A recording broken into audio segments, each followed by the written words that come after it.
इसमें पैसे की भी आवश्यकता नहीं है।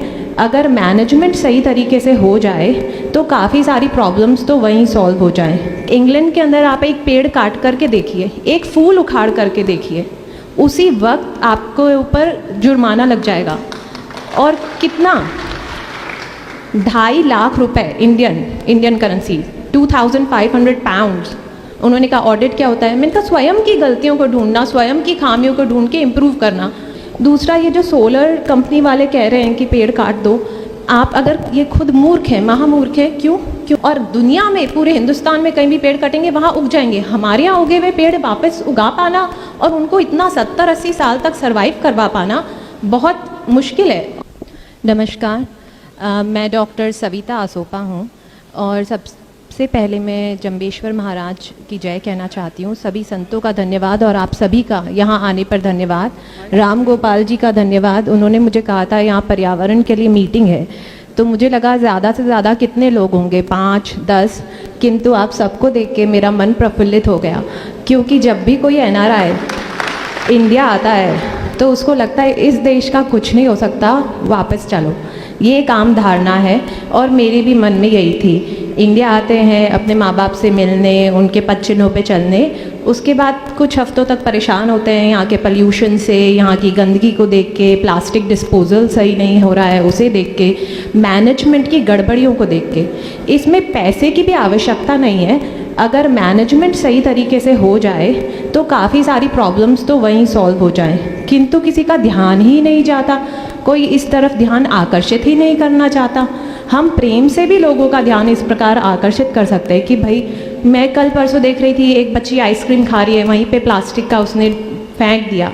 तो आपसे अनुरोध है कि मातृशक्ति को ज़्यादा से ज़्यादा इन्वॉल्व करें, अपने साथ लेके आएँ। क्योंकि एक बच्चा जो बड़ा हो रहा है, ये चीज़ इंग्लैंड में नहीं हो सकती कि आप आइसक्रीम खाएं और प्लास्टिक का रैपर वहीं फेंक दें। तो माँ उसी वक्त उसको बोलेगी नहीं बेटा, यहाँ नहीं, डस्टबिन ढूंढो, उसमें डालो।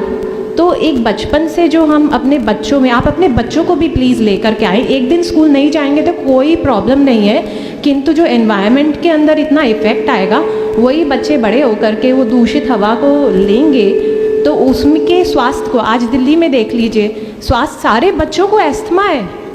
दिल्ली ने इतनी प्रोग्रेस कर ली तो इतना एस्थमा क्यों है? वो ऐसी प्रोग्रेस किस काम की जिसमें हमारे बच्चे ही बड़े नहीं हो सकते, पर्यावरण ही सही से नहीं हो सकता। इंग्लैंड के अंदर आप एक पेड़ काट करके देखिए, एक फूल उखाड़ करके देखिए, उसी वक्त आपको ऊपर जुर्माना लग जाएगा। और कितना, 2.5 लाख रुपए इंडियन करेंसी, 2500 पाउंड्स। ये दुखता है, सबको दुखता है कि 2.5 लाख रुपए अगर आपने एक पेड़ काटा तो उसका देना पड़ेगा। इनफैक्ट वहाँ पे जेल भी हो जाती है। अभी न्यू लॉज आए हैं, हर साल वो लोग अपने लॉज बदलते हैं। यहाँ पे जैसे अभी सुना कि 1956 का कोई लॉ चला आ रहा है। ये क्या बात हुई? हम 2024 में हैं, वहाँ हर साल नए लॉज आते हैं, उनको रिन्यू करते हैं, उनको मॉनिटरिंग करते हैं, फिर ऑडिटिंग भी करते हैं कि भाई ये इफ़ेक्टिव था कि नहीं था, पिछले साल से हमने कुछ प्रोग्रेस किया कि नहीं किया। स्वयं को ऑडिट करना भी बहुत ज़रूरी है। मैं गई एक डिपार्टमेंट में, मैं डॉक्टर हूँ तो मैं तो अपने वहाँ पे मुझे बोला कि कुछ ऑडिट्स करके आना, करके अपने रिसर्च में हेल्प मिलती है। उन्होंने कहा ऑडिट क्या होता है? मैंने कहा स्वयं की गलतियों को ढूंढना, स्वयं की खामियों को ढूंढ के इम्प्रूव करना। तो बड़े आश्चर्य हो गए कि ऐसा क्यों? क्योंकि उसी प्रकार कोई सभ्यता, कोई संस्कृति आगे बढ़ सकती है। हम ये देखते रहें कि सामने वाले की गलती है और अपने आप को इम्प्रूव नहीं करें तो उससे तो कोई फ़ायदा ज़्यादा निकल के आएगा नहीं। तो हमें सबको स्वयं भी इम्प्रूव करना है और समाज को भी इम्प्रूव करना है, और उसमें अपने को महिलाओं का भी और बच्चों का भी बहुत ज़्यादा योगदान आवश्यक है। अभी से बच्चे आएंगे, देखेंगे कि हाँ हमारे माता पिता कितने इन्वॉल्व हैं। इसी तरीके से मेरा इन्वॉल्वमेंट हुआ। हम एक आसोपा आश्रम ट्रस्ट चलाते हैं जिसमें हम रोगियों की, साधुओं की, पर्यावरण की सेवा करते हैं। मेरे पिताजी ने काजरी एक संस्था है, उसके साथ मिलके अपने जीवन काल में 60,000 के करीब पेड़ लगाए। तो क्योंकि बचपन से हमें लेके जाते थे कि हमें पेड़ काटने वालों को रोकना है, पेड़ लगाना है, तो अभी इंग्लैंड से भी आता है तो मन करता है अरे कुछ करें, इस विषय में कुछ तो होना चाहिए, कोई अवेयरनेस, कोई कैंपेनिंग। और फिर आप जैसे समाज को देख के मुझे बहुत ज़्यादा प्रोत्साहन मिलता है। तो जिस प्रकार के लॉज, अगर चलिए लॉ लगाने बनाने में इतनी एफर्ट नहीं करना, आप इंग्लैंड के लॉज को ही कॉपी कर लीजिए। दूसरा, ये जो सोलर कंपनी वाले कह रहे हैं कि पेड़ काट दो, आप अगर ये खुद मूर्ख हैं, महामूर्ख हैं, क्यों? क्योंकि सोलर सेल्स की ऑप्टिमम एफिशिएंसी वो काम ही 25 to 35 डिग्री में मैक्सिमम करते हैं। अगर 35 डिग्री सेंटीग्रेड से ज़्यादा हो जाएगा तो इनका सोलर सेल खुद ही काम नहीं करेगा। तो ये मूर्खों को ये नहीं समझ आ रहा कि आप पेड़ काट दोगे तो टेम्परेचर बढ़ जाएगा, आपका खुद की कंपनी का ही लॉस होएगा, वो सोलर बनाएगी नहीं इलेक्ट्रिसिटी प्रॉपरली, तो उसका कोई सेंस नहीं बनेगा। इस तरह से इनको ही समझ में आना चाहिए कि पेड़ लगाना ही सबसे सही है। प्लस दुनिया में कहीं भी पेड़ कटेगा उसका सबसे ज़्यादा इफेक्ट राजस्थान पे आएगा, क्योंकि यहाँ का क्लाइमेट वार्म है। तो अब हमने देखा इस बारी गर्मियों में एकदम 50 डिग्री सेंटीग्रेड तक पहुँच गया।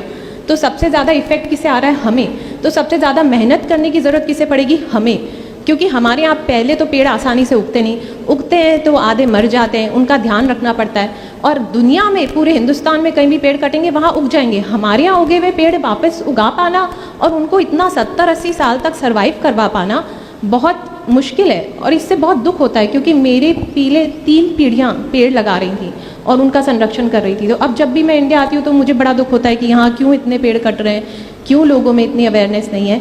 पर आप सबको देख के मुझे बहुत ज़्यादा पॉजिटिव होप्स आई है और मुझे सच में लग रहा है कि कुछ होने वाला है।